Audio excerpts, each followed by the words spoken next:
بزار اور ترمذی میں حضرت عبداللہ ابن مسعود سے نبی صلی اللہ علیہ وسلم کا یہ ارشاد نقل ہوا ہے، ان المرأۃ عورۃ، عورت چھپا کر رکھنے کی چیز ہے۔ ان المرأۃ عورۃ فاذا خرجت، جب وہ گھر سے نکلتی ہے، استشرفها شیطان، اب شیطان جو ہے اس کو تاک میں رکھتا۔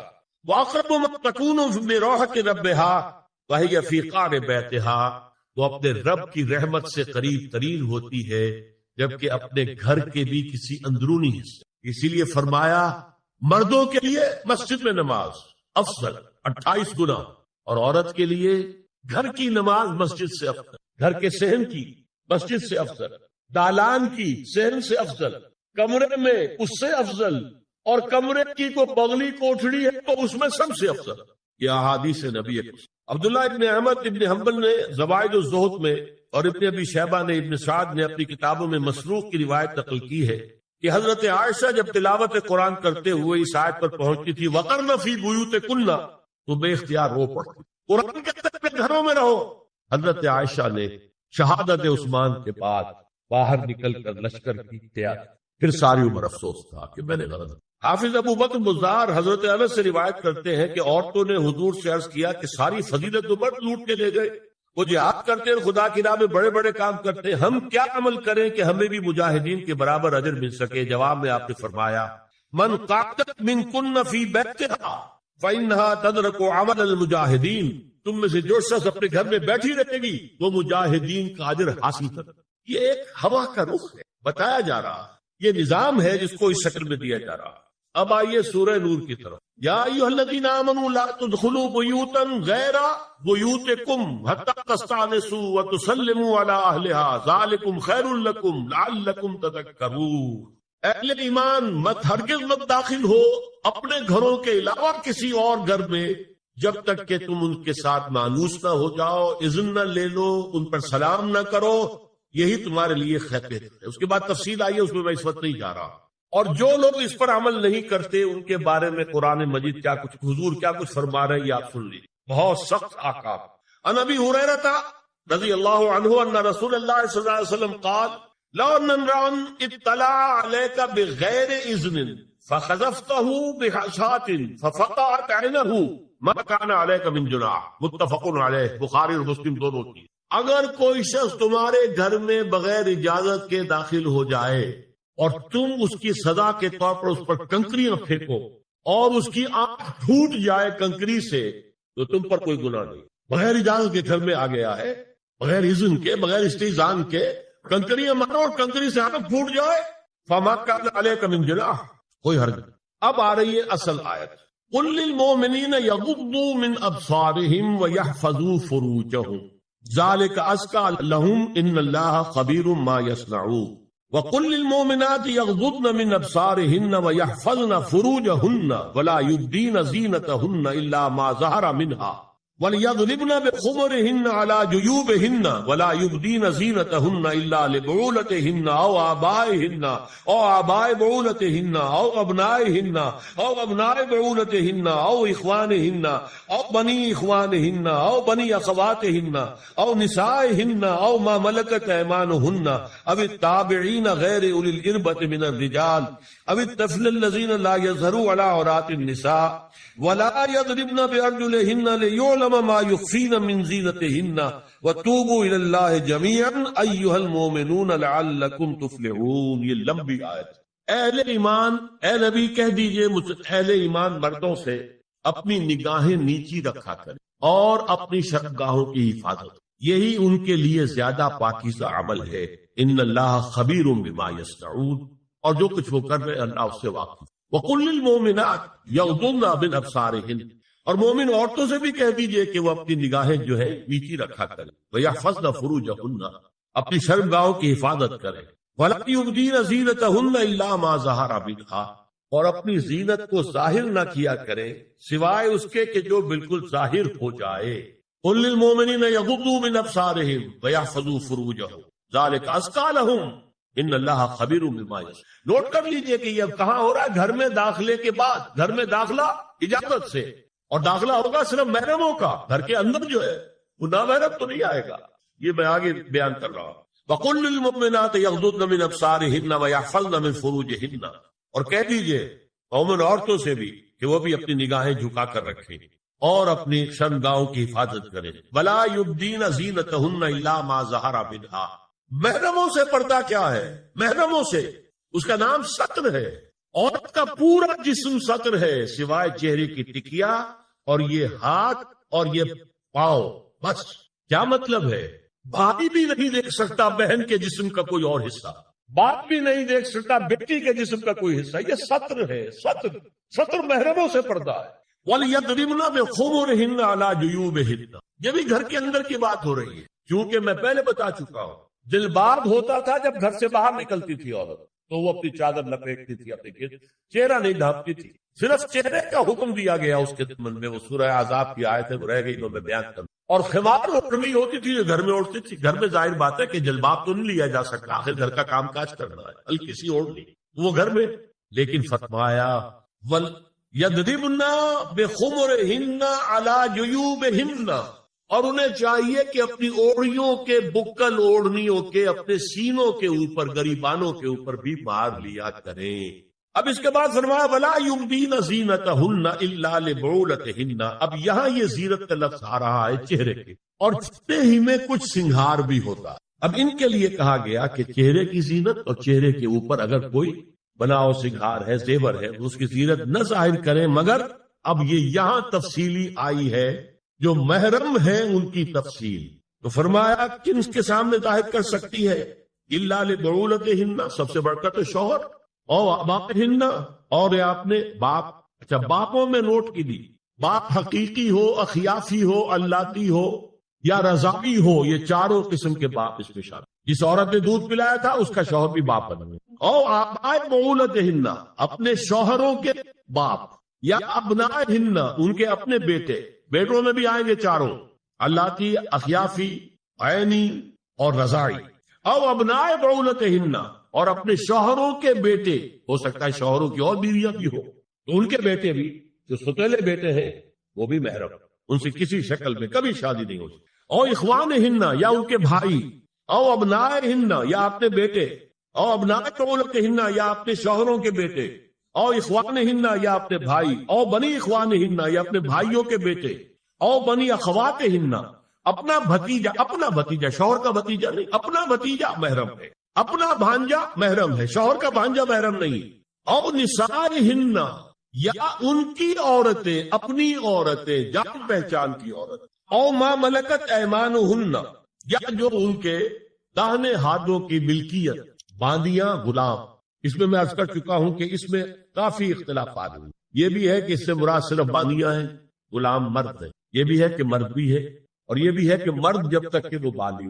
لیکن میں اس بحث میں یہاں نہیں جانا چاہتا، یہ پھر فقہ کی بحث ہو جائے. اب التابعین غیر اولی الارباح، کچھ ایسے لوگ بھی ہوتے ہیں، کوئی کسی کے گھر میں تو اندھا آدمی رہ رہا ہے، یا کوئی اور کسی وجہ سے کوئی مریض ہے، اسے آپ نے پناہ دے رکھی ہے، انہیں عورتوں سے کوئی سروکار نہیں. اب الطفل الذین لم یظہروا علی عورات النساء، یا وہ بچے کہ جن پر ابھی عورتوں کے پوشیدہ حالات واضح ہی نہیں ہے، پتہ ہی نہیں ہے انہیں، ابھی انہیں جنس کا کوئی احساس ہی نہیں. یہ ہے فہرست جو دی گئی ہے کہ جن کے سامنے عورت کھلے چہرے کے ساتھ اور اپنی جو اضافی زینت بھی ہو، کوئی زیور وغیرہ یا کوئی بھی سرما وغیرہ ڈالا ہوا ہے یا کوئی سرخی کو لگائی ہے باپ، اس کے ساتھ آ سکتی ہے.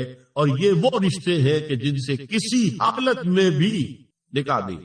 آگے سنیے وَلَا يَضْرِبْنَ بِأَرْجُلِهِنَّ لِيُعْلَمَ مَا يُخْفِينَ مِنْ زِينَتِهِنَّ، اور چلتے ہوئے اپنے پاؤں زور سے نہ مارے کہ ان کی زینت ظاہر ہو جائے. اگر کوئی پازیب پہنی ہوئی ہے، کوئی جھنجھنو وغیرہ ہے، تو اب اگر پاؤں مار کر چلے گی تو خامخواہ ذہن جائے گا بیٹھے ہوئے کا کہ کوئی خاتون. یہاں تک اس کے علاوہ یہ بھی ہے، تعطر کے بارے میں فرمایا ہے کہ اگر عطر لگا کر کوئی عورت گھر سے نکلی ہے، اذا استعارت المرأة فمرت على القوم ليجدوا ريحها فهي كذا وكذا قال قولا شديدا.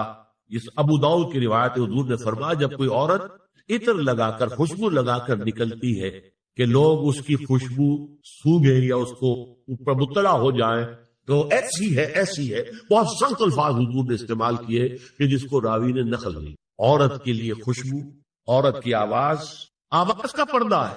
اب دیکھیے کس حد تک نماز میں اس وقت عورتیں بھی شریک ہوتی، اگرچہ حضور نے فرمایا مردوں کی صف بہترین سب سے آگے والی ہے اور سب سے بری صف سب سے پیچھے ہے، کیونکہ اس کے پیچھے پھر عورتوں کی صف ہوتی ہے، اور عورتوں کے لیے سب سے اچھی صف سب سے پچھلی والی ہے اور سب سے بری سب سے آگے والی ہے۔ سب سے آگے والوں کیا سامنے پھر مرد ہوتے تھے، ان کی پشت ہوتی۔ تو اسی طریقے سے اگر غلطی کی ہے تو مرد جو ہے کہے گا سبحان اللہ، امام سے غلطی ہو گئی ہے، مرد کیا کہے گا سبحان اللہ۔ عورت کیا کرے گی؟ اپنے ایک ہاتھ کے پشت پر اپنا ہاتھ مارے گی، اپنی آواز نہیں نکالنی۔ عباس کا پردہ، چھونے کا پردہ یہاں تک ہے کہ حضور نے کبھی کسی عورت سے ہاتھ نہیں ملایا، اور آپ جب بیعت بھی لیتے تھے تو بس زبانی الفاظ کہلوائے اور کہا ٹھیک ہے بیعت ہو گئی، یا ایک کپڑا پکڑا، اس کا ایک سرا اپنے ہاتھ میں دوسرا سرا خاتون کے ہاتھ، یا ایک کشت کے اندر پانی بھرا، اس میں ایک طرف اس نے انگلیاں ڈال لی اور ایک طرف، لیکن مسافر لا اسافر النساء۔ ایک دفعہ ہوا بھی کہ بعض خواتین نے جب بیعت کی ہے تو پھر انہوں نے ہاتھ آگے بڑھایا مسافر کے لیے، حضور نے فرمایا انی لا اسافر النساء، میں عورتوں سے مسافرہ نہیں کرتا۔ یا ایھا النبی قل لازواجک وبناتک ونساء المؤمنین یدنین علیہن من جلابیبہن ذلک ادنی ان یعرفن فلا یؤذین وکان اللہ غفورا رحیما۔ اے نبی صلی اللہ علیہ وسلم کہہ دیجئے اپنی بیٹیوں سے اور اپنی بیویوں سے اور مسلمانوں کی خواتین سے۔ اب دیکھیے یہ سورہ احزاب ہی میں ہو رہا ہے، شروع میں یا نساء نبی سے بات کریں، استیزان بھی صرف نبی کے گھر میں داخل نہ ہو عزت کے بغیر، آگے چل کر سورہ احزاب ہی میں عام بھی کر دیا، قل لازواجک وبناتک ونساء المؤمنین، کہہ دیجئے اپنی بیویوں سے، اپنی بیٹیوں سے اور اہل ایمان کی خواتین سے، یدنین علیہن من جلابیبہن، کہ وہ اپنے چہروں کے اوپر اپنی جلباب کو لٹکا لیا کرے، چہرہ چھپ جائے۔ اب اس کی تفسیر میں چاہتا ہوں کہ آپ کو جو مختلف مفسرین نے کی ہے وہ آپ کے سامنے میں رکھتا۔ حضرت عبداللہ ابن عباس نے اس آیت کی جو وضاحت فرمائی ہے اسے حافظ ابن کثیر نے اپنی تفسیر میں اس طرح نقل کیا ہے، اللہ نے مسلمان عورتوں کو حکم دیا ہے کہ جب وہ کسی کام کے لیے گھروں سے نکلے تو اپنی چادروں کے پلو اوپر سے ڈال کر اپنا منہ چھپا لے اور صرف ایک آنکھ کھلی رکھے، دونوں آنکھیں بھی غلط، اور سن لیجیے ابن جریر اور ابن منذر کی روایت ہے کہ محمد بن سیرین یہ تابعی ہیں نے حضرت عبیدہ السلمانی یہ صحابی ہیں سے اس آیت کا مطلب پوچھا، انہوں نے جواب میں کچھ کہنے کی بجائے اپنی چادر کو اس طرح اوڑھا کہ پورا سر اور پیشانی اور پورا منہ ڈھانک کر صرف ایک آنکھ کھولی رکھی۔ اور سنیے ابو بکر بن عبداللہ ابن عربی نے یدنین علیہن من جلابیبہن کا مفہوم من الفاظ میں بیان کیا ہے، تغطى به وجهها حتى لا يظهر منها الا عينها اليسرى، کہ عورت اپنی چادر کو پورے وجود پر ڈھانپ لے اور اس طرح چہرے کو بھی ڈھانپے کہ صرف بائیں آنکھ کھلی رہے۔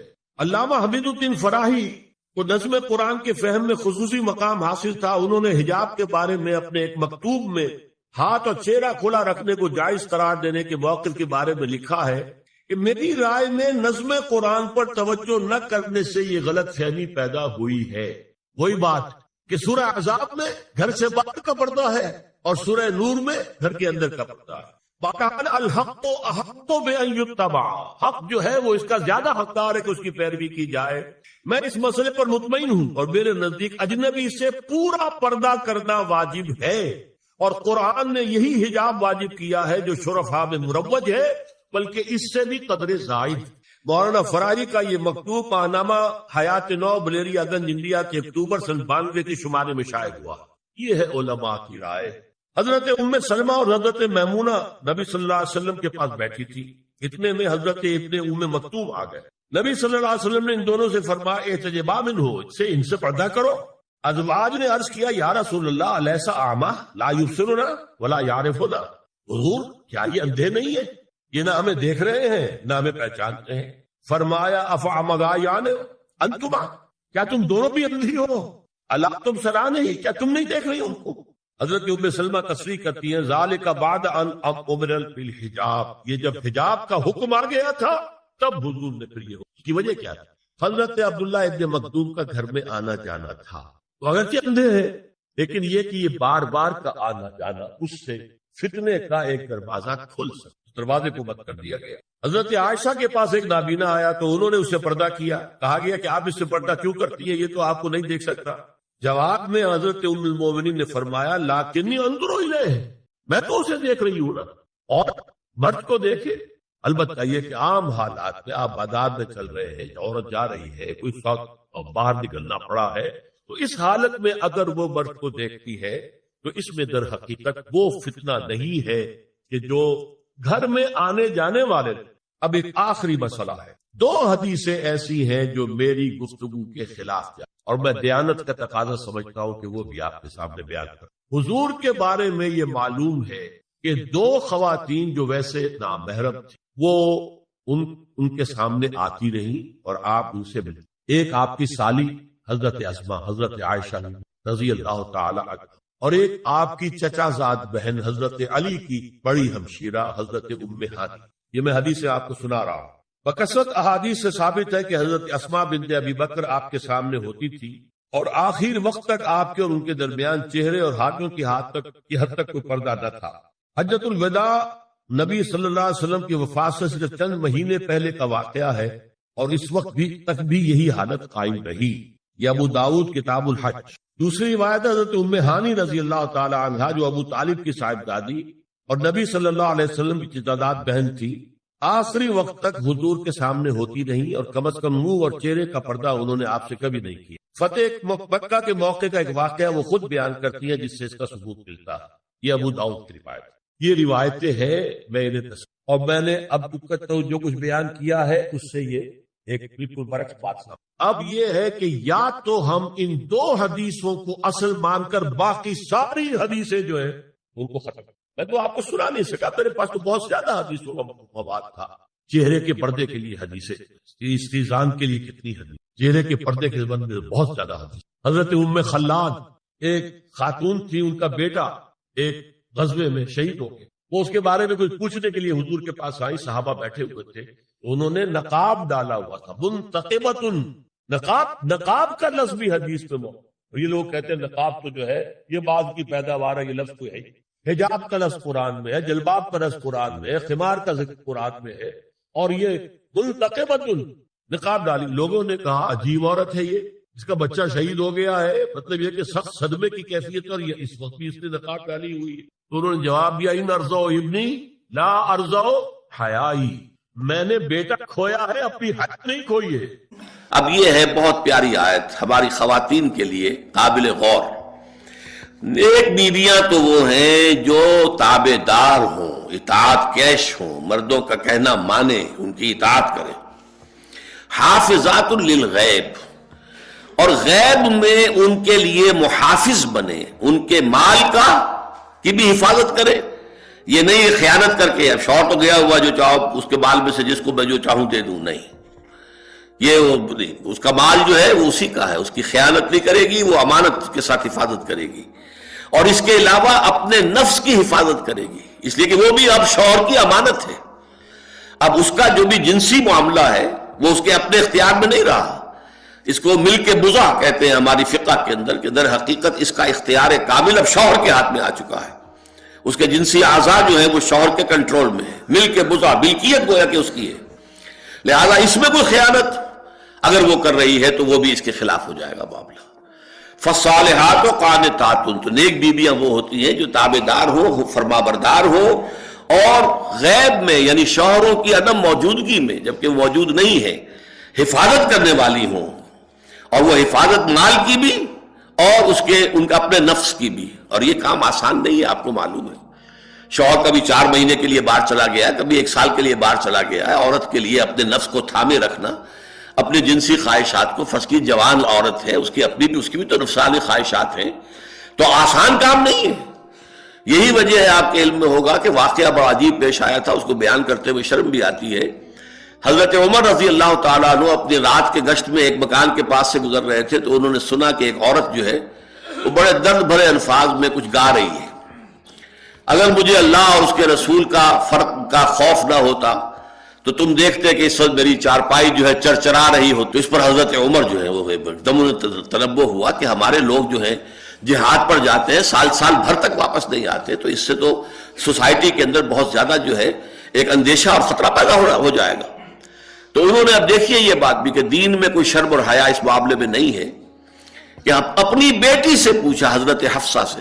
اب وہ بیٹی بھی ہے اور ام المومنین بھی ہے، حضور کی اہلیہ ہے تو ام المومنین ہے، لہذا حضرت عمر کے لیے بھی ماں کے درجے میں ہے اگرچہ ہے حضرت عمر کی صاحبزادی. کہ تم مجھے بتاؤ حفصہ، ایک عورت زیادہ سے زیادہ کتنے عرصے تک صبر کر سکتی ہے؟ اور کوئی قباحت محسوس نہیں کی حضرت حفصہ رضی اللہ تعالی عنہا نے، کہا 4 مہینے. تو پھر انہوں نے یہ آرڈر نافذ کر دیا، کوئی مجاہد 4 مہینے سے زیادہ جو ہے وہ بحث پر نہ رہے، لازماً وہ آئے چھٹی لے کر اور وہ گھر پہنچے.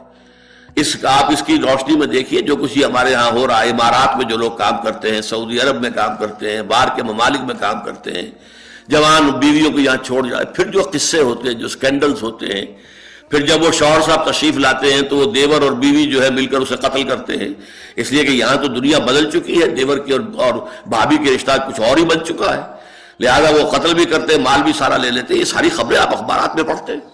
تو یہ کیوں ہے؟ فطرت کے خلاف ایک طرز عمل آپ اختیار کر رہے ہیں. یا تو اپنی فیملیز کو ساتھ لے کر جائیے، یا یہ ہے کہ پھر یہ وقفہ کا جو ہے معاملہ زیادہ، میں سمجھتا ہوں اس حدیث کے بعد جو حضرت عمر کا فیصلہ تھا 4 مہینے کا، اس سے زائد جو ہے باہر سٹے کرنا، اپنے گھر نہ آنا، ایک اعتبار سے گناہ کے درجے کی بات ہو جائے گی. علیکم بسنتی و سنت الخلفاء الراشدین المہدیین، تمہارے ذمے ہے میری سنت بھی اور خلفاء راشدین جو ہے میری، ان کی سنت بھی. لا تقربوا الزنا انہ کان فاحشۃ وساء سبیلا. زنا کے قریب تک نہ پھٹکو، یہ نہیں کہا کہ لا تزنوا، نہیں، قریب تک نہ پھٹکو. جیسے کہ یہ فیصلہ آباد کا ہمارا گول چکر ہے اور 8 بازار آ رہے ہیں. اب کوئی سرکاری پروگرام یہ ہے کہ اس گول چکر تک، چوک تک کوئی بھی جلوس نہ پہنچے، تو 8 بازاروں کو بند کرو گے نا. لہذا دور دور تک اللہ تعالی نے وہ حدیں لگا دی ہیں کہ زنا کی ترغیب نہ ہو، زنا کے راستے جو ہے وہ مسدود ہو جائیں. یہ اس دور کی انٹلیکچوئل خیانت، ڈس آنیسٹی کا سب سے بڑا معاملہ ہے. جدید نفسیات کا بابا آدم مانا جاتا ہے فرائڈ، اور فرائڈ کے نزدیک انسان کے محرکات عمل میں سب سے زیادہ طاقتور، سب سے زیادہ پوٹنٹ سیکس ہے. اصل محرک انسان میں، یہاں تک کہتا ہے ایڈیپس کمپلیکس، باپ اگر محبت بھری نگاہ سے بیٹی کو دیکھ رہا ہے تو یہ بھی سیکس ہے، اور ماں اگر بیٹے سے محبت کر رہی ہے تو یہ بھی سیکس ہے. انا للہ و انا الیہ راجعون. ان کمبختوں کا اصل یہ معاملہ ہے کہ ایک شے پر نگاہ جب